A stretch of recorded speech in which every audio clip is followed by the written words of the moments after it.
চলো এই গরমের দিনে বানিয়ে নিই মসুর ডালের টক। খাবারের শেষে একটু গরম ভাতের সঙ্গে টক হলে খেতে ভালো লাগে আমাদের।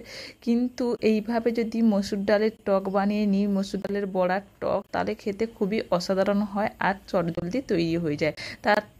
তার জন্য আগে থেকে ভিজিয়ে রাখা মসুর ডালটাকে পেস্ট করে নিয়েছি আমি মিক্সিং বলে। আপনারা চাইলে ছিলেও বেটে নিতে পারেন। তাতে দিয়ে দিচ্ছি বেটে নেওয়ার পর কালো জিরে, স্বাদ মতো লবণ আর হলুদ গুঁড়ো দিয়ে ভালো করে একটু মাখিয়ে নেব। একটু কিছুক্ষণ ফেটিয়ে নিব, তাহলে বড়াগুলো খুব সফট হবে। এর জন্য ভালো করে ফেটিয়ে নেওয়ার পর দিয়ে দেবো কড়াইয়ে সরিষার তেল। এই বড়াটা পুরোপুরি সরিষার তেলে ভাজতে হবে। এই তেলটা গরম হয়ে গেলে বড়াগুলোকে ছোট ছোট করে এইভাবে ভেজে নিতে হবে। এই বড়াগুলো খালি মুখেও খেতে খুবই অসাধারণ লাগে।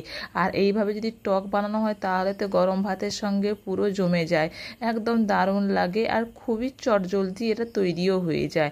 মসুর ডালের বড়াগুলো ছোট ছোট করে ভেজে দিয়ে উল্টে পাল্টে ভালো করে ভেজে নিতে হবে, লাল লাল করে মসুর ডালের বড়াগুলো।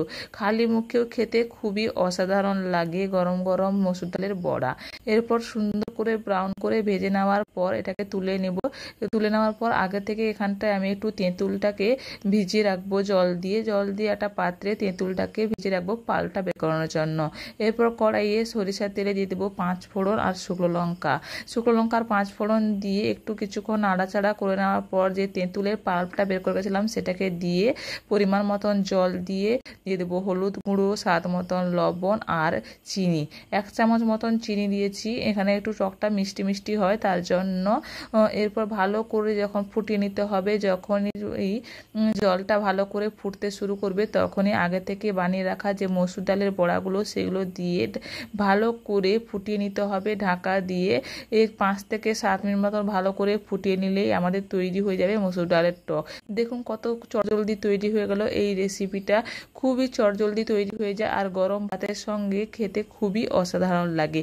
ভিডিওটা ভালো লাগলে লাইক শেয়ার করে দেবেন আর আমার চ্যানেলটাকে একটু সাবস্ক্রাইব করবেন। Thank you.